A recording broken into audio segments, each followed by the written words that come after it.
పరిశుద్ధాత్మదేవుడి ఆశీర్వాదకరంగా దీవెనకరంగా జరిపించుదురుగాక. అదు నిమిత్తమే 3 రోజులు ఉపవాస ప్రార్థనలు ఏర్పాటు చేసి నిన్నటి రోజు ఉదయం సాయంత్రం, ఈరోజు ఉదయం సాయంత్రం, ఈ పూట రేపటి ఈరోజు మధ్యాహ్నానికి ప్రార్థనలు ముగించబడతాయి. ఆదివారం సాయంత్రం నుండి దేశ విదేశాల నుంచి, ఆయా ప్రాంతాల నుంచి సేవకులు, విశ్వాసులు బయలుదేరి లేమల్లే ప్రాంతానికి బయలుదేరి వెళ్తారు. ప్రయాణం అంతట్లో ప్రభు తోడి ఉండి క్షేమాన్ని దయచేయనట్లుగా అందరూ దేవునికి స్తోత్రాలు చెప్దాం. స్తోత్రం, స్తోత్రం, స్తోత్రం, స్తోత్రం, స్తోత్రం. శుద్ధీకరణ కొరకై కొన్ని దేవుని మాటలు చదువుకొని మనం ప్రార్థన చేసుకుందాం. తిమోతికి వ్రాసిన మొదటి పత్రిక 6వ అధ్యాయం 6వ వాక్యాన్ని మనం చదువుకుందాం. సంతుష్టి సహితమైన దైవభక్తి గొప్ప లాభ సాధనమై ఉన్నది. చాలు చదవబడిన ఈ వాక్య భాగంలో సంతుష్టి సహితమైన దైవభక్తి గొప్ప లాభ సాధనమై ఉన్నది అని పౌలు గారు తిమోతికి తెలియచేస్తూ ఉన్నారు. సంఘానికి ఈ విషయాలు తెలియచేయమని పత్రికల్లో చాలా విలువైన మాటలు పౌలు గారు తెలియచేశారు. సంతుష్టి సహితమైన దైవభక్తి గొప్ప లాభ సాధనము అని ఈ వాక్యములో మనం చదువుతూ ఉన్నాం. ఈ రోజున మనిషికి ఏది లాభ సాధనము అని మనం అడిగినప్పుడు చాలామంది చెప్పేటువంటి విషయాలు, డబ్బు గొప్ప లాభ సాధనం, వెండి బంగారు గొప్ప లాభ సాధనం, ఆస్తులు ఇవి గొప్ప లాభ సాధనము అని భౌతికమైన కార్యాల గురించి చాలామంది మాట్లాడుతూ ఉంటారు. అయితే వాక్యం చెప్తుంది దైవభక్తి గొప్ప లాభ సాధనమై ఉన్నది. సంతుష్టి సహితమైన దైవభక్తి గొప్ప లాభ సాధనం. మనం ఈ లోకములోనికి ఏమీ తేలేదు, దీనిలో నుండి ఏమీ తీసుకొని పోలేదు, దీనిలో నుండి ఏమీ కాగా అన్న వస్త్రములు గలవారమై తృప్తి చెందుదుము అని పౌలు గారు తెలియచేస్తూ ఉన్నారు. దేవుని ప్రజలైన మనం ఈ రోజుల్లో సంతుష్టి సహితమైన దైవభక్తిని సంపాదించుకోవటానికి ప్రయాసపడుతూ ఉన్నాం. అందు నిమిత్తమై దేవుని మందిరానికి రావడం, ప్రార్థించడం, దేవుని వాక్యాలు చదవడం, భక్తికి సంబంధించిన కార్యక్రమాల్లో అధికంగా దేవుని ప్రజలు పాల్పొందుతూ ఉన్నప్పుడు భక్తి అభివృద్ధి అనేది దేవుని ప్రజల జీవితాల్లో కలుగుతూ ఉంది. దేవునితో ఉంటున్న సహవాసాన్ని దేవుని ప్రజలు విడిచిపెట్టకుండా క్రమంగా దైవభక్తులు ఎదగటానికి దేవునితో సహవాసం ఎంతైనా కలిగి ఉండాలి. దైవభక్తి గొప్ప లాభ సాధనమై ఉన్నది. మరి దైవభక్తి అంటే ఏంటి? దైవభక్తి అంటే ఏంటి? యాకోబు రాసిన పత్రిక 1వ అధ్యాయం 21వ వాక్యములో భక్తి అనే మాటకి ముఖ్యమైన అర్థాన్ని యాకోబు తన పత్రికలో రాస్తూ ఉన్నారు. తండ్రి అయిన దేవుని ఎదుట పవిత్రమును నిష్కళంకమునైన భక్తి ఏదనగా దిక్కులేని పిల్లలను, విధవరాండ్రను వారి ఇబ్బందుల్లో పరామర్శించుటయు, ఇహలోక మాలిన్యం అంటకుండా తన్ను తాను కాపాడుకొనుటయునే అని ఆ వాక్యంలో వ్రాయబడి ఉంది. సంతుష్టి సహితమైన దైవభక్తి గొప్ప లాభ సాధనం. మరి భక్తి, దైవభక్తి అనే మాటకి ఇక్కడ అర్థాన్ని మనం చూస్తూ ఉన్నాం. దైవభక్తి ఏదనగా దిక్కులేని పిల్లలను, విధవరాండ్రను వారి ఇబ్బందుల్లో పరామర్శించుట. ఈ పని చాలామంది చేస్తూ ఉండవచ్చు.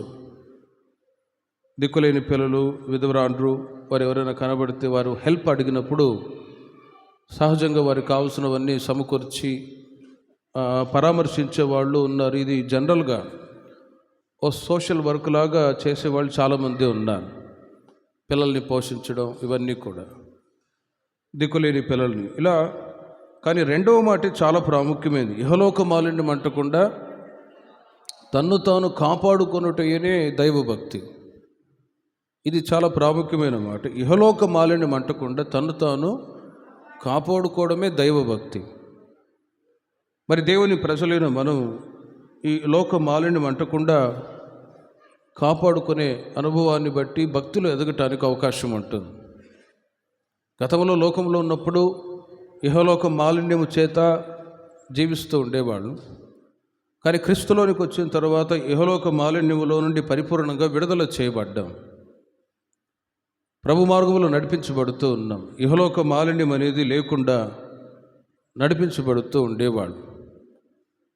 లోతుగా వాక్యాన్ని ధ్యానించినప్పుడు యోహాను సువార్త 14:30 వాక్యంలో, ఈ లోకాధికారి వచ్చుచూ ఉన్నాడు, నాతో వానికి సంబంధం ఏమీ కూడా లేదు అని యేసుక్రీస్తు వారు ఒక మాట తెలియచేస్తూ ఉన్నారు.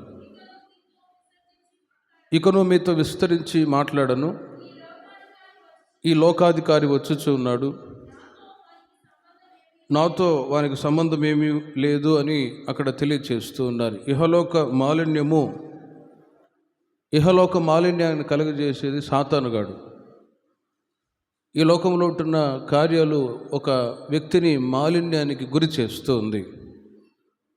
యోహాను పత్రికల్లో మనం చూస్తూ ఉన్నాం, ఈ లోకంలో ఉన్నదంతయు శరీరాశ, నేత్రాశ, జీవపుడంబము అని ఇవి మనిషి యొక్క జీవితాన్ని మాలిన్యానికి గురి చేసి పూర్తిగా భ్రష్ట మనస్సుకు అప్పగించేటువంటి కార్యాలు.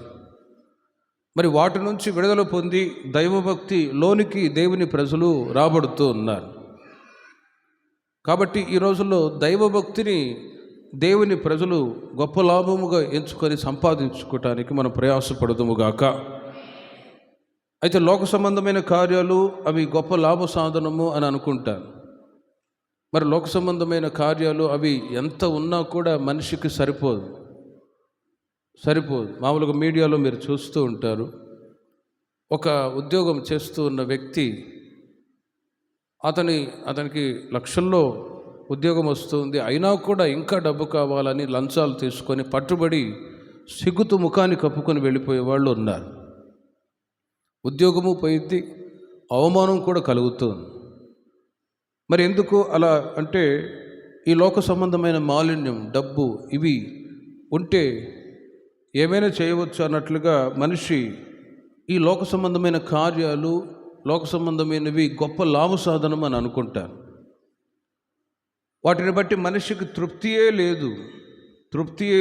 అందుకే సామెతలో ఒక మాట రాయబడి ఉంది చూడండి. సామెతల గ్రంథం 30:15 వాక్యంలో మనిషికి తృప్తియే లేదు. ఎలాగంటే, జలగకు ఇమ్ము అను ఇద్దరు కూతుర్లు ఉన్నారు. ఎవరికంటే జలగకి. తృప్తి పడనివి 3 కలువు, చాలును అని పలుకనివి 4 కలువు. అవేవంటే, 1 పాతాళం, 2వది కనని గర్భము, నీరు, చాలును అనని అగ్ని. ఇవి తృప్తి పడనివి. మనిషి ఎంత ఉన్నా, ఎన్ని కార్యాలు పొందుకుంటూ ఉన్నా, ఈ లోకంలో మీరు గమనించినట్లయితే ఇంకా జలగలాంటి స్వభావం, ఇమ్ము. జలగ మీరు చూసి ఉంటారు, ఈ ప్రాంతంలో ఎక్కువగా ఉండొచ్చు. పొలాలు కాబట్టి పొలాల్లో అలా బురదలు గాల పెట్టంగానే వచ్చి అలాగే కరవడం, అవి కాళ్ళల్లో లోనికి వెళ్ళిపోయేటట్లుగా గురుచుకున్నట్లుగా వెళ్ళిపోతూ ఉంటాయి, వదలదు. ఒకవేళ విడిపించుకోవాలని కత్తితో కానీ పారతో కానీ అలా కట్ చేసినా అంతవరకు కట్ అయింది, కానీ జలగా కాళ్ళు లోపలికి గురుచుకొని వెళ్ళిపోయింది. మరి మనిషి యొక్క జీవితంలో కూడా జలగకు ఇమ్ము అనే 2 కూతుర్లు కలరు అని అంటారు. మనిషి యొక్క స్వభావం ఇంకా ఇమ్ము, ఇంకా కావాలి. అందుకే తృప్తి పడనివి 1 పాతాళము, కనని గర్భము, నీరు, చాలును అనని అగ్ని కొద్దిగా మంట మండింది అనుకోండి, అమెరికాలో కొద్దిగా కార్చిచ్చు, ఇక మొత్తం ఆ ప్రాంతం అంతటినీ కాల్చేసేది. నీళ్లు ఉన్నాయి, అది కూడా ప్రమాదమే, వాటికి తృప్తి అనేది లేదు. ఇలా తృప్తి పడనివి 3 కలవు అని అక్కడ వాక్యం తెలియచేస్తుంది. కానీ ప్రియమైన వర్లరా, దైవభక్తి గొప్ప లాభ సాధనము అని దేవుని ప్రజలైన మనం ఎప్పుడు ఆ మాట మన జీవితంలో అనుసరించగలము అంటే, ఇక్కడ వ్రాయబడి ఉంది, ఇక చాలు అనే మనస్సు ఎప్పుడైతే ఒక దేవుని బిడ్డ జీవితంలో వస్తుందో ఆ రోజు నుండి ఆ వ్యక్తి దైవభక్తులు ఎదగటానికి ఆలోచన దేవుడు అనుగ్రహించును గాక. ఇక చాలు, ఇక చాలు అనే ఆ మాట ఎప్పుడైతే వస్తుందో మనసులో ఆ రోజు నుండి దైవభక్తులు ఎదగటానికి అవకాశం ఉంటుంది. ఇక చాలు, దేవుడు ఇచ్చినటువంటి ఆశీర్వాదాలు ఇక చాలు, ఇక నేను దైవభక్తులు ఎదగాలి అనే ఆ మనస్సు ఎప్పుడైతే ఒక దేవుని బిడ్డ జీవితంలో వస్తుందో వాళ్ళు డే బై డే ప్రతిరోజు దైవభక్తులు ఎదగటానికి అప్పుడప్పుడు కొందరు గమనిస్తూ ఉంటాం. కొందరు వృద్ధాప్యంలో ఉండేవాళ్ళు, మాకేముందయ్యా, పిల్లలకి ఆస్తి అంతా పంచిచ్చేసాం, వాళ్ళ బాధలు వాళ్ళు తిప్పలు పడుతూ ఉన్నారు, ఇక మేము నెమ్మదిగా ప్రభు నామస్మరణ చేసుకోవడమే అని మాట్లాడుతూ ఉంటారు. అంటే ఇక చాలు అనే మనసు ఎప్పుడైతే ఒక వ్యక్తికి వస్తుందో వాళ్ళు దైవభక్తులు ఎదగటానికి అవకాశం ఉంటుందండి. మరి మనం ఏ విషయంలో చాలు అనుకోవాలి? కొన్ని మాటలు మీకు చెప్తాను. పేతురు రాసిన మొదటి పత్రిక 4వ అధ్యాయం 3వ వాక్యములో ఇక చాలు అనే మనస్సు ఏ విషయంలో మనకు ఉండాలి? ఇక చాలు అనే మనసు ఎప్పుడైతే మనలో ఉంటుందో అప్పుడే దైవభక్తులో మనం ఎదగటానికి అవకాశం ఉంటుంది. లేకపోతే ఇమ్ము అనే మనసు ఉందనుకోండి, ఇక దైవభక్తులు ఎదగటానికి అవకాశం ఉండదు. భక్తిహీనతలోనికి దిగజారిపోయే పరిస్థితులు వస్తాయి. భ్రష్ట మనసుకు గురి అయిపోయి జీవితాన్ని పతన స్థితికి నడిపించబడుతూ ఉంటుంది. పేతురు రాసిన మొదటి పత్రిక 4వ అధ్యాయం 3వ వాక్యములో మనము పోకిరి చేష్టలు, దురాశలు, మద్యపానము, అల్లరితో కూడిన ఆటపాటలు, త్రాగుబోతుల విందులు, చేయదగని విగ్రహ పూజలు మొదలైన వాటి యందు నడుచుకొనొచ్చు అన్యజనులు ఇష్టము నెరవేర్చుచుండుటకు చూడండి, గతించిన కాలమే చాలు. గతించిన కాలం అంటే క్రీస్తును ఎరగక మునుపు, మందిరానికి రాక మునుపు, లోకములో ఉన్నప్పుడు గతించిన దినాల్లో ఎలా ఉన్నారు అక్కడ పేతురు సంఘానికి తెలియచేస్తూ ఉన్నారు. ఆ సంఘంలో కొందరు పోకిరి చేష్టలు చేసేవాళ్ళు ఉన్నారు, దురాశులు, ఆ తర్వాత మద్యపానాసక్తులు, మద్యపానము, అల్లరితో కూడిన ఆటపాటలు, త్రాగుబోతుల విందులు, చేయదగని విగ్రహ పూజలు మొదలైన వాటి యందు నడుచుకొనొచ్చు అన్యజనుల ఇష్టము నెరవేర్చుచుండుటకు గతించిన కాలమే ఇక చాలు. దైవభక్తిలోనికి వచ్చిన తర్వాత ఇక దైవభక్తులు ఎదగటానికి అవసరమైనటువంటి కార్యాలు మనం చేయాలి అనే మనసు ఎప్పుడైతే దేవుని ప్రజల జీవితాల్లో వస్తుందో అప్పుడు దేవుని ప్రజలు దైవభక్తులు ఎదగటానికి అవకాశం ఉంటుంది. గతించిన కాలమే చాలు అనే మాటకి ఇంకొక నిర్వచనం ఏంటంటే జన్మ స్వభావాలు చావాలి. ఆమేన్. జన్మ స్వభావాలు చావాలి అంటే పుట్టుకలో నుండి వచ్చేటువంటి స్వభావాలు, పుట్టుకలో నుంచి వచ్చే స్వభావాలు మారాలి అని. పుట్టుకలో నుంచి వచ్చిన స్వభావాలు ఉదాహరణకు మీకు చెప్తాను. క్రొత్తగా భార్యాభర్త పెళ్ళి, మరి కొత్త కోడలో ఇంటికి వచ్చింది, ఎవరి అత్తగారింటికి వచ్చింది అనుకోండి. మరి ఆ కోడలు అత్త యొక్క మనస్తత్వాన్ని అర్థం చేసుకొని, భర్త మనస్తత్వాన్ని అర్థం చేసుకొని అక్కడ వాళ్ళ మనసుకు తగినట్లుగా నడుచుకోవాలి అంటే మరి ఈ కొత్త కోడలు, ఈ అమ్మాయి కొత్తగా కోడలుకు వచ్చిన తర్వాత ఏం చేయాలి? ఆ అమ్మాయిలో ఉంటున్నటువంటి జన్మ స్వభావాలన్నీ పూర్తిగా మారిపోవాలి. ఇప్పుడు అందుకే గొడవలు కుటుంబాల్లో కొత్తగా పెళ్ళైన తర్వాత మనస్తత్వాలు అర్థం కాకుండా అసమాధానము, గొడవలు, ఇంటికి వెళ్ళిపోవడం, అలగడం ఇవన్నీ ఎందుకు జరుగుతూ ఉంటాయంటే ఇప్పుడు కొత్తగా వచ్చిన కోడలు అత్తగారింటికి వచ్చిన తర్వాత అత్తగారి యొక్క మనస్తత్వం, భర్త యొక్క మనస్తత్వం, వాళ్ళ మామగారి యొక్క మనస్తత్వాలు ఇవి పూర్తిగా అర్థం చేసుకునే అవగాహన కలిగి ఉంటే అప్పుడు చక్కగా కుటుంబంలో వ్యవస్థలు కొనసాగటానికి అవకాశం ఉంటుంది.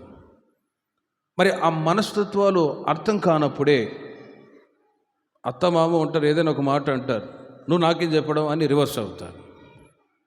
ఇక వెంటనే గొడవలు ప్రారంభమవుతూ ఉంటాయి. వీటికి గల కారణం ఏంటంటే జన్మ స్వభావాలు పరిపూర్ణంగా మారిపోవాలి. అర్థం చేసుకునే మనసు, ఏదైతే చిన్న వయసు నుండి ఆ అమ్మాయి ఇంట్లో వాళ్ళ తల్లిదండ్రికి తగినట్టుగా నడుచుకుంటూ వాళ్ళ తల్లిదండ్రులు చెప్పినట్లుగా నడిపించబడుతూ ఉన్న స్వభావాలు ఏవైతే ఉన్నాయో అవి పెళ్ళైన తర్వాత అత్తగారింటికి వచ్చినప్పుడు పూర్తిగా ఆపోజిట్గానే ఉంటాయి. అర్థం అవ్వాలి అంటే ఒక 2-3 సంవత్సరాలు. మన అబ్రాహ్మణ కూడా ఒక మ్యారేజ్ ఫంక్షన్లో ఒక మాట చెప్పారు. ఒక కుటుంబంలో క్రొత్తగా పెళ్ళైన వాళ్ళు కుటుంబంలో గొడవలు లేకుండా సమాధానం లేకుండా ఉండాలి అంటే మినిమం సైంటిఫిక్గా ఒక 7 సంవత్సరాలు పట్టిద్దట. 7 సంవత్సరాలు ఆలోపు 2-3 పిల్లలు పుడతారు. చూడండి, ఎందుకు ఈ మాట చెప్తున్నానంటే జన్మ స్వభావము పరిపూర్ణంగా చచ్చినప్పుడే దైవభక్తులు ఎదగటానికి సాధ్యమవుతూ ఉంది. కాబట్టి క్రీస్తును గతించిన కాలమే చాలు అని పౌలు గారు తెలియజేస్తూ ఉన్నారు. గతంలో క్రీస్తుని ఎరగబునుపు ఆ సంఘంలో ఉంటున్న వాళ్ళు పోకిరి చేష్టలు, దురాశలు, మద్యపానం, అల్లరితో కూడిన ఆటపాటలు, త్రాగుబోతుల విందులు, అట్టి స్వభావాలు కలిగే సంఘంలో వచ్చి మేము మార్పు చెందాం, మేము మార్పు పొంది ఉన్నాము అని ఇలాంటి స్వభావాలతో ఉన్నట్లయితే, గతించిన కాలంలో ఉన్న స్వభావాలు కలిగే ఉన్నట్లయితే ఇక వీళ్ళు ఇంకా దైవభక్తిలో ఎదగలేదు అని అర్థం. కనుక దైవభక్తులు ఎదగటానికి జన్మ స్వభావాలు పూర్తిగా చావాలి. కన్నడలో ఒక మాట ఉంది, ಹುಟ್ಟಿದ ಗುಣ ಸುಟ್ರು ಹೋಗಲ್ಲ అంటారు. ಹುಟ್ಟಿದ గుణ సుట్రు ಹೋಗಲ್ಲ అంటే పుట్టుకలో నుంచి వచ్చిన గుణాలు కాల్చినా చావు అంట కొందరి జీవితాల్లో. అయితే అవి చస్తేనే మనిషి ప్రేమిల వల్ల దైవభక్తులు ఎదగటానికి అవకాశం ఉంటుంది. కొరింథీయులకు రాసిన మొదటి పత్రిక 5వ అధ్యాయం 13వ వాక్యములో, కొరింథీయులకు రాసిన మొదటి పత్రిక 5వ అధ్యాయం 13వ వాక్యములో మీరు గమనించండి. పౌలు గారు వెలుపటి వారికి దేవుడే తీర్పు తీర్చును కానీ మీరు లోపటి వారికి తీర్పు తీర్చువారు కనుక ఆ దుర్మార్గుని మీలో నుండి వెలివేయుడి అని వ్రాయబడి. కొరింథీ సంఘములో కొన్ని కలహాలు కలిగాయి. అక్కడ దైవభక్తులు ఎదిగిన వాళ్ళు ఉన్నారు, ఎదుగుతున్న వాళ్ళు ఉన్నారు, ఎదగని వాళ్ళు కూడా ఉన్నారు. అందరూ దైవభక్తులు ఎదిగిన వాళ్ళు ఉంటారా? సంఘములో ఉండరు. ఎదుగుతూ ఉన్న వాళ్ళు ఉన్నారు, ఎదిగిన వాళ్ళు ఉన్నారు, ఎదిగి మరలా వెనకబడిన వాళ్ళు కూడా ఉంటారు. కనుక పౌలు గారు ఒక మాట తెలియజేస్తున్నారు, వెలుపలి వారికి దేవుడే తీర్పు తీరుస్తాడు. అంటే లోకంలో ఉంటున్న మనుషులు జారులు. అక్కడ పై వాక్యాల్లో మీరు చూడండి, లోకంలో వెలుపల లోకంలో ఉన్న ప్రజలు ఎలా ఉన్నారు? 12వ వాక్యములో 12వ వాక్యములో చూడండి, 10వ వాక్యము నుండి కొరింథీయులకు రాసిన ఈ లోకపు జారులతోనైనను, లోబులతోనైనను, దోచుకున్న వారితోనైనను, విగ్రహారాధికులతోనైనను, వీళ్ళందరూ ఎవరంటే వెలుపలి వారు, అంటే లోకంలో ఉంటున్న ప్రజలు. వీళ్ళు ఉన్నారు, వాళ్ళతో సాంగత్యం చేయవద్దని కాదు. మొన్నటి రోజు నేను చెప్పాను, అంటే లోకంలో ఇలాంటి ప్రజలు ఉన్నారు, దోచుకునే వాళ్ళు ఉన్నారు, జారులు ఉన్నారు, విగ్రహారాధికులు ఉన్నారు. వారితో ఏమాత్రం సాంగత్యం చేయవద్దని కాదు. ఈ మాటకు అర్థం ఏంటంటే, మీరు పనిచేసే స్థలాల్లో అక్కడ మంచివాళ్ళే ఉంటారా? ఉండరు. దోచుకునే వాళ్ళు ఉంటారు, రకరకాల మనస్తత్వాలు కలిగిన వాళ్ళు ఉంటారు. వీడి దగ్గర నేను పని చేయను, వీడు మంచోడు కాదు అని వెళ్తే నష్టం ఎవరికి? మనకే నష్టం. వాడు ఎలా ఉంటే మనకెందుకు? వాడి యొక్క మనస్తత్వం, వాళ్ళ జీవితం యొక్క పరిస్థితులు బాగోలేకపోతే మనకెందుకు? మనం దైవభక్తులు ఎదుగుతున్నాం కాబట్టి వాటితో సంబంధం లేకుండా అక్కడ పని చూసుకొని రావడమే. కాబట్టి ఒకవేళ అలా అనుకుంటే దైవభక్తులు ఎదుగుతున్న వాళ్ళు ఈ లోకములో నుండియే వెళ్ళిపోవలసి వచ్చును కదా. కానీ ఇప్పుడైతే చూడండి, ఇప్పుడైతే సహోదరుడు అనబడిన వాడు, అంటే సంఘంలో వచ్చినవాడు జారుడు కానీ, లోబి కానీ, విగ్రహారాధికుడు కానీ, తిట్టుబోతు కానీ, త్రాగుబోతు కానీ, దోచుకున్నవాడు కానీ అయ్యున్న యెడల అట్టివానితో సాంగత్యం చేయకూడదు, భుజింపును కూడదని మీకు వ్రాయుచున్నాను అని క్లియర్గా పౌలు గారు తెలియజేస్తూ ఉన్నారు. ఇప్పుడైతే, ఎప్పుడు లోకంలో ఉన్నప్పుడు కాకుండా గతించిన కాలమే చాలు. మరి సంఘానికి వచ్చినప్పుడు సంఘములో దేవుని ప్రజలు అని పిలువబడుతున్న వాళ్ళు ఉన్నారు. వాళ్ళల్లో ఇలాంటి స్వభావాలు కలిగిన వాళ్ళు కూడా ఉన్నారు. జారుడు, లోభి, విగ్రహారాధికుడు, తిట్టుబోతు, త్రాగుబోతు, దోచుకునేవాడు అయ్యి ఉంటే అట్టివానితో మీరు సాంగత్యం చేయకూడదు, భుజింపనకూడదని పౌలు గారు తెలియచేస్తూ ఉన్నారు. ఎందుకంటే దైవభక్తి కలిగి జీవిస్తున్న వాళ్ళు ఇలాంటి వాళ్ళతో సహవాసం చేసినప్పుడు దైవభక్తిలో జీవిస్తున్న వాళ్ళు కూడా పూర్తిగా భక్తిహీనతలోనికి దిగజారిపోవటానికి అవకాశం ఉంటుంది.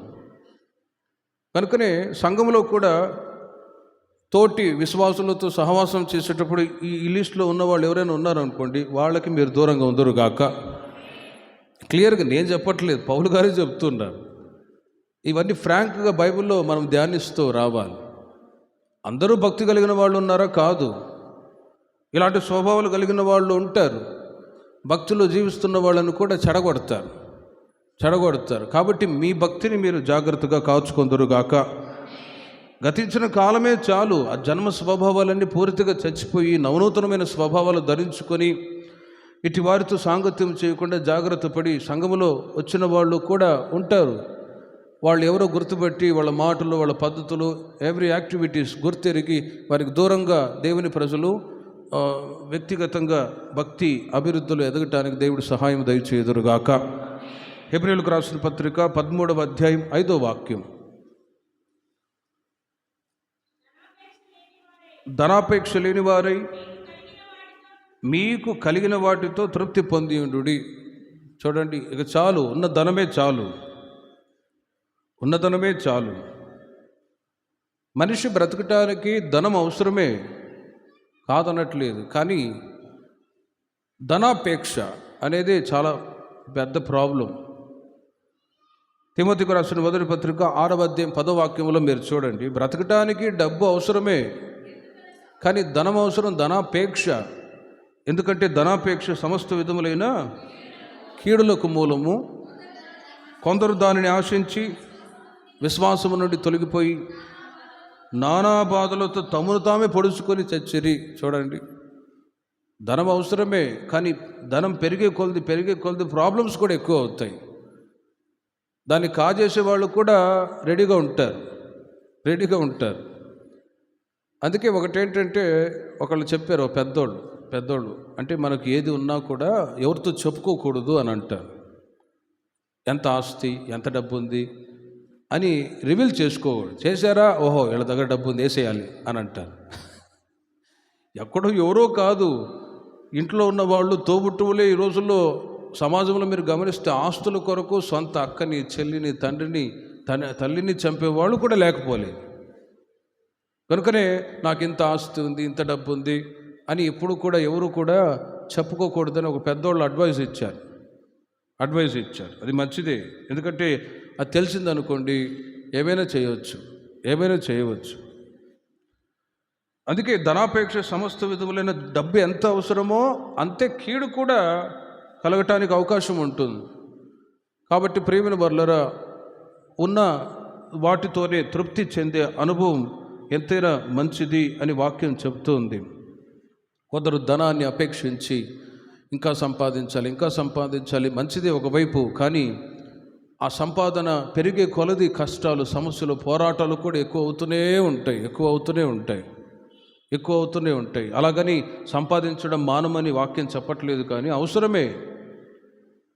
కానీ అది మరొక వైపు కీడు కూడా కలుగజేస్తుంది అని ఎరిగి కుటుంబాన్ని, పిల్లల్ని చక్కబరుచుకొని సరైన ఒక అవగాహనతో నడిపించబడుతూ ఉన్నప్పుడు ఒకవైపు భౌతికంగా ఆశీర్వాదాలు అనుభవించిన వారు అవుతారు. కానీ ఎక్కువగా ఆశించి ఇబ్బందులు తెచ్చిపెట్టుకునే పరిస్థితులు దేవుని ప్రజలకు కలగకూడదు. కొందరు వాటిని ఆశించి దేవుని యొక్క సన్నిధిని విడిచిపెట్టి వెళ్ళిపోయిన వాళ్ళు చాలామంది ఉన్నారు. ఆ మధ్య ఒక సహోదరుడు రియల్ ఎస్టేట్ చేస్తాడు. సరే, రియల్ ఎస్టేట్ చేస్తూ ఉన్నాడు, న్యాయంగా కమిషన్ తీసుకుంటున్నాడు అంటే అది కాదు, దొరికింది దోపిడీగా వేసేస్తున్నాడు. ఇంకో సహోదరుడు వచ్చి, అన్నయ్య ఆయన రియల్ ఎస్టేట్ చేస్తున్నాడు కానీ దోపుడు సొమ్ము బాగా తీసుకుంటున్నాడు, పలానా వ్యక్తి కేసు పెట్టాలనుకుంటున్నాడు అని ఆ విశ్వాసం తీసుకెళ్ళి జైల్లో పెట్టాడు. మరలా బయటకు వచ్చాడు అనుకోండి, మరి ఆస్తులు ఇవన్నీ పెరిగే కొలది ఎంత ప్రమాదమో ఆలోచించి చూడండి. కనుక మీకున్న దాంట్లోనే మీరు తృప్తి చెందుదురుగాక. అందుకే దావీదు కీర్తనకారుడు అధికమైన వాటి యందు గొప్ప వాటి యందు మనసు ఉంచకుండా ప్రభువా మీరు నన్ను కాపాడండి అని ప్రార్థన చేసుకుంటాడు. వాటిని ఆశించడం తప్పు కాదు. ధనాపేక్ష ఎక్కువగా ఆశపడి కొందరు మందిరానికి ఎందుకు రాలేదు బ్రదర్ సండే అంటే పనికి వెళ్ళాం సంపాదించాం. ప్రభువు లేకుండా మనం ఎంత సంపాదించినా అవన్నీ కూడా శూన్యమే. కనుక 6 రోజులు పని చేయండి, 7వ రోజున నా సన్నిధికి రండి అని వాక్యమే చెప్తూ ఉంది. అపోస్తలుల కార్యములు 24వ అధ్యాయము 26వ వాక్యాన్ని మీరు చూడండి. అపోస్తలుల కార్యములు 24వ అధ్యాయం 26వ వాక్యములో ఫేలిక్సు ద్రుసిల్లా అనువారు పౌలు వలన తమకు ద్రవ్యము దొరుకునని ఆశించి మాటికి అతనిని పిలిపించి అతనితో సంభాషణ చేయించు ఉండెను. పౌలు గారు సేవ చేస్తున్న దినాల్లో ఇద్దరు ఉన్నారట, ఫేలిక్సు ద్రుసిల్లా. వాళ్ళు ఏం చేస్తున్నారంటే మాటికి పౌలు గారు, పాస్టర్ గారు బయటకు రండి, వాక్యం చెప్పండి, పాట పాడండి, ప్రార్థన పెట్టండి అని మాటిమాటికి పిలిపించుకుంటూ ఉండేవాళ్ళు అటు ఇంటికి. పౌలు గారు అనుకున్నారు, వీళ్ళు దైవభక్తులు ఎదగటానికి ఇంటికి పిలిపించుకుంటున్నారు అని అనుకొని మాటికి పిలిపిస్తూ ఉంటే స్పిరిచువల్గా ఎదగటానికి ఏమో అని పౌలు గారు అనుకున్నారు. కానీ అక్కడ వ్రాయబడి ఉంది, పౌలు వలన తనకు ద్రవ్యము దొరుకునని ఆశించి. చూడండి, ఆయన పెద్ద దుబాయ్ సేట. పౌలు గారు ఏమైనా దుబాయ్ సేట లేకపోతే ఏదైనా ముత్తూట్ ఫైనాన్స్ ఏమైనా పెట్టుకున్నాడా? ఏమీ లేదు కదా. అయినా చూడండి, పౌలు గారు వలన తమకు ద్రవ్యము దొరుకునని ఆశించి మాటికి మా ఇంటికి రండి పాస్టర్ గారు, మాట్లాడదాం రండి అని చెప్పి. ఆ రోజుల్లో ఉన్నారంటే ఈ రోజుల్లో ఉన్నారు, అవి ఉన్నాయి, చెప్పకూడదు ఉన్నారు. అప్పుడప్పుడు అడుగుతారు, పాస్టర్ గారు 30,000 ఇవ్వండి అని అంటారు. నేనేమో దుబాయ్ సేట్నా అని మనసులో అనుకుంటాను. నేనే దుబాయ్ సేట్నా లేకపోతే ఏమైనా ఫైనాన్స్ పెట్టుకున్నానా? ఒకసారి ఒక సహోదరుడు అలాగే అడిగాడు. అక్కడ ఉండేది నా దగ్గర కానుకలు వచ్చి 35,000 ఉన్నాయి, 24,000 కరెంటు బిల్లు కట్టాలి, టెన్షన్ పడుతూ ఇబ్బందుల్లో ఉన్నా. సిస్టర్స్కు డబ్బులు పంచాలి, కరెంటు బిల్లు కట్టుకోవాలి. నెల రాగానే నాకెంత టెన్షనో మీకేం తెలుసు. ఇప్పుడు మీ కుటుంబంలో చూడండి, నెల రాగానే వచ్చేవన్నీ కూడా చెప్తూ ఉంటారు. అప్పుడు ఇది పెద్ద కుటుంబముగా అప్పుడు ఎంత ప్రయాసతో కూడిన పరిచర్య. అలాంటి పరిస్థితుల్లో ఆ సహోదరుడు అడిగాడు, 30,000 ఇవ్వండి, మా అమ్మాయికి ఫీజు కట్టుకోవాలా అని. బ్రదర్, కానుక డబ్బులు ఇస్తే నీకు ఆశీర్వాదమా? సరే, తినటానికి ఏదైనా ఇబ్బందిగా ఉందా? పప్పు బియ్యం ఇస్తాను, బియ్యం కానీ ఏదైనా ఇవ్వచ్చు, కానీ డబ్బులు ఇవ్వకూడదు బ్రదర్, మీకు ఆశీర్వాదం కాదు. మరి నేనేమైనా సాఫ్ట్వేర్ ఇంజనీర్నా అంటే, సరే పాస్టర్ గారు అంటే. ప్రేమిన వారులారా, చూడండి, ఆ రోజుల్లో పౌలు వలన తమకు ద్రవ్యము దొరుకునని అపేక్షించే వాళ్ళు ఈ రోజుల్లో కూడా లేకపోలేదు. కానీ ప్రేమిన వారులారా, యేసు గారు చెప్పేవాళ్ళు, అప్పు ఇవ్వకూడదు, అప్పు పుచ్చుకొనకూడదు అని. అప్పు ఒకరికి ఇవ్వకూడదు, అప్పు తీసుకోకూడదు.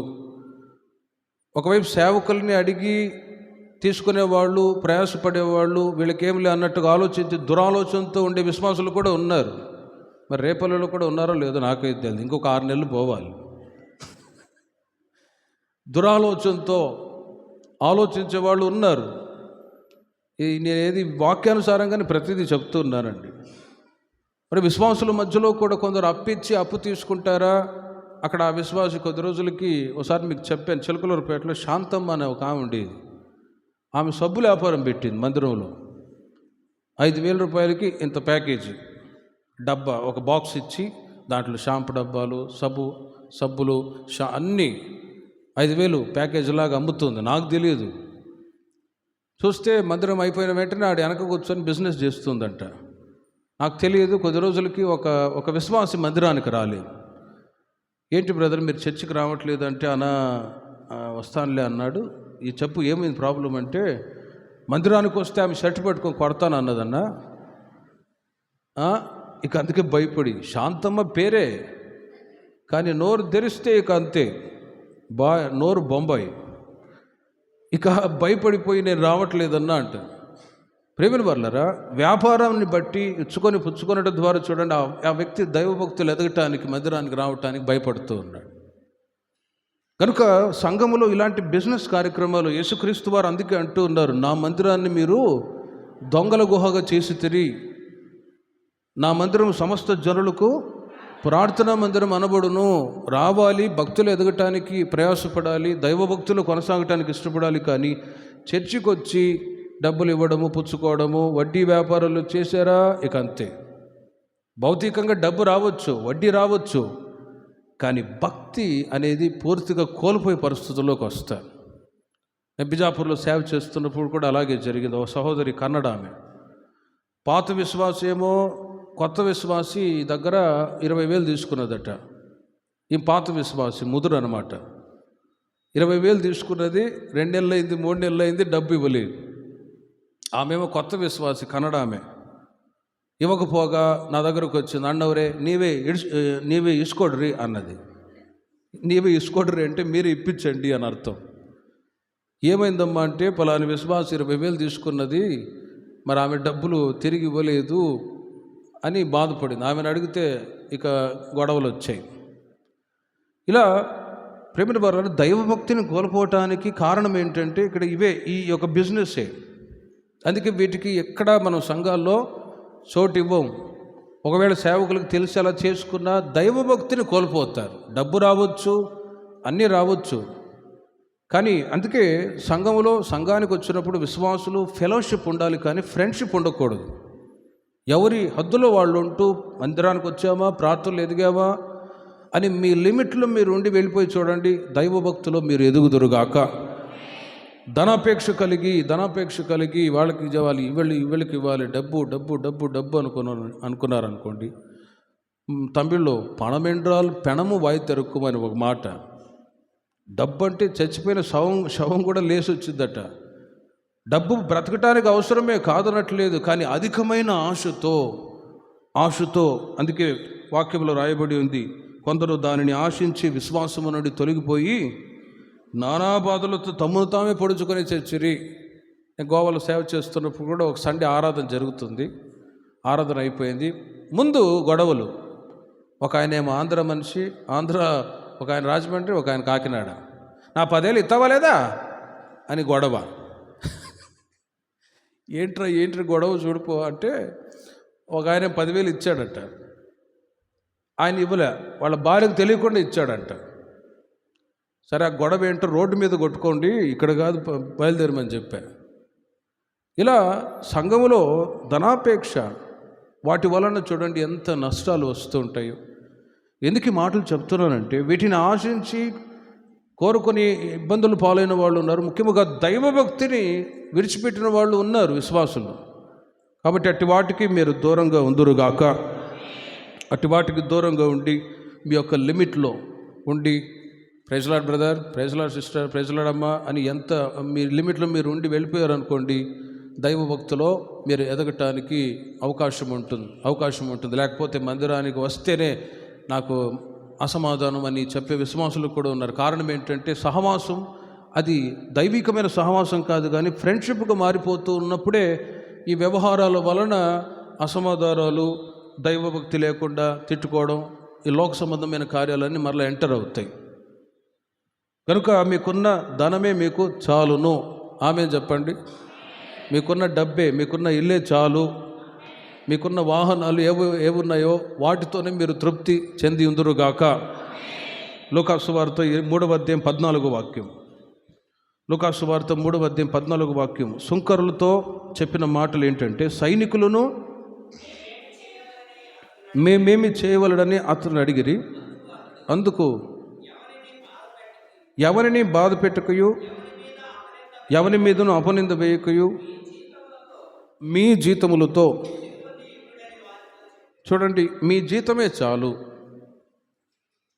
మనం చాలు అనే మనసు ఎప్పుడైతే మనకు వస్తూ ఉందో అప్పుడు మీరు దైవభక్తిలో ఎదుగుదురుగాక. గతించిన కాలమే చాలు, ఇప్పుడున్న ధనమే చాలు, మీ జీతమే చాలు. మూడవదిగా సైనికులు వచ్చి అడుగుతూ ఉన్నారు. ఎవరిని అడిగినప్పుడు అక్కడ సుంకరులతో ప్రభు చెప్పిన మాట, ఎవరిని బాధ పెట్టుకయు ఎవరి మీద అపనింద వేయక మీ జీతముతోనే తృప్తి పొంది ఉండుడి. ఉద్యోగాలు చేస్తున్నారా, వ్యాపారాలు చేస్తున్నారా, మీకున్న జీతమే చాలు, మీకున్న జీతమే చాలు. అక్కడ కూడా ఏదైనా ఆశించి లంచాలు తీసుకొని మునుపు మీతో చెప్పినట్లుగా ఆశించి తీసుకున్నారా, వెంటనే ఇరికిస్తారు. ఉద్యోగాలు చేస్తున్న చోట్ల ఉద్యోగస్తులు చాలా జాగ్రత్తగా ఉండాలి. ఈ రోజుల్లో కావాలని అక్కడ డబ్బు పెట్టి ఇరికిచ్చే వాళ్ళు ఉన్నారు. తోటి ఉద్యోగస్తులే, కొలిక్సే చాలామంది మోసపుచ్చే వాళ్ళు ఉన్నారు ఉద్యోగం చేసే స్థలాల్లో. అందుకే అక్కడ తెలియజేస్తున్నారు, వాక్యం చెప్తుంది, మీ జీతమే మీకు చాలు, ఉన్న దాంట్లోనే సంతృప్తి చెంది ఉండేది. జీతం వస్తుందా, దాంట్లోనే తృప్తి. ఇంకా సంపాదించాలి, ఇంకా సంపాదించాలి. నాకు తెలిసిన డాక్టర్ ఉన్నారు, ఆయన ఒక్క సంతకం పెడితే చాలు, కిడ్నీలు అమ్ముకొని బయట వేరే స్టేట్కి పంపించి లక్షలు వస్తాయి డబ్బులు.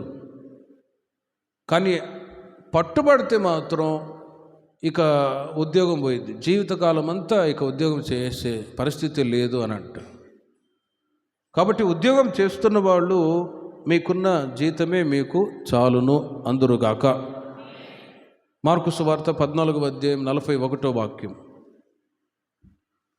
మార్కు సువార్త 14:41 మూడవసారి వచ్చి మీరిక నిద్రపోయి అలసట తీర్చుకొనుడి, ఇక చాలు. చూడండి, నిద్రపోయింది ఇక చాలు, నిద్రపోయింది చాలు, ఇక నిద్రపోయింది చాలు. ప్రేమిన వారలారా, మీరు ఇక నిద్రపోయి అలసట తీర్చుకొనుడి. యేసుక్రీస్తు వారు గెత్సెమనే తోటలో వెళ్ళి రాతివేతంత దూరం వెళ్ళి ప్రార్థిస్తూ ఉన్నారు. శిష్యులతో చెప్తున్నారు, శిష్యులారా మీరు మెలకువ వెళ్ళి ప్రార్థన చేయండి. ప్రార్థన చేయటానికి వెళ్ళారు, నిద్రపోతూ ఉన్నారు. మరలా లేచి మెలకువగలిగి ప్రార్థన చేయుడి. యేసుక్రీస్తు వారు అంటారు, ఆత్మ సిద్ధమే కానీ శరీరము బలహీనం.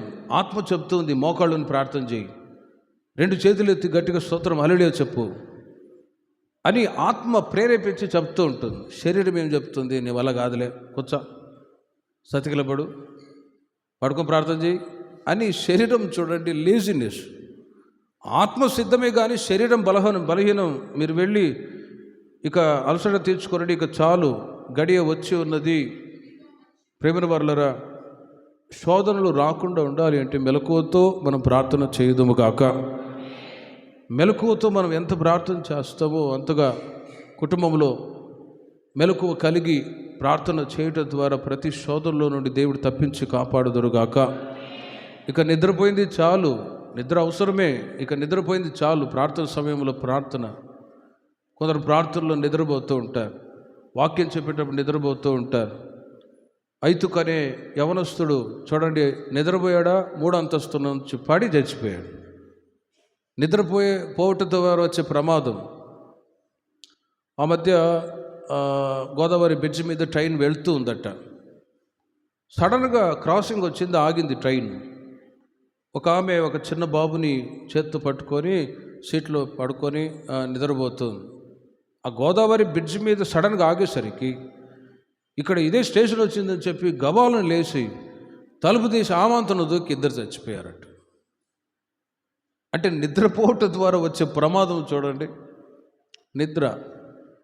కాబట్టి నిద్ర అవసరమే, కానీ ప్రేమిన వారలారా, మెలకువతో ప్రార్థన చేసినప్పుడు ప్రతి శోధనలో నుండి దేవుడు మీ కుటుంబాలని, మీ పిల్లల్ని తప్పించి కాపాడుదురుగాక. కొరింథీయులకు రాసిన మొదటి పత్రిక 12:9 పౌలు గారు ఒక మాట అంటారు, నేను అధికముగా అతిశయపడకుండా నిమిత్తమై నా శరీరములకు ముళ్ళు పెట్టబడి ఉన్నది, ఆ ముళ్ళు తొలగిపోవాలని ముమ్మారు ప్రార్థన చేసుకుంటే 9వ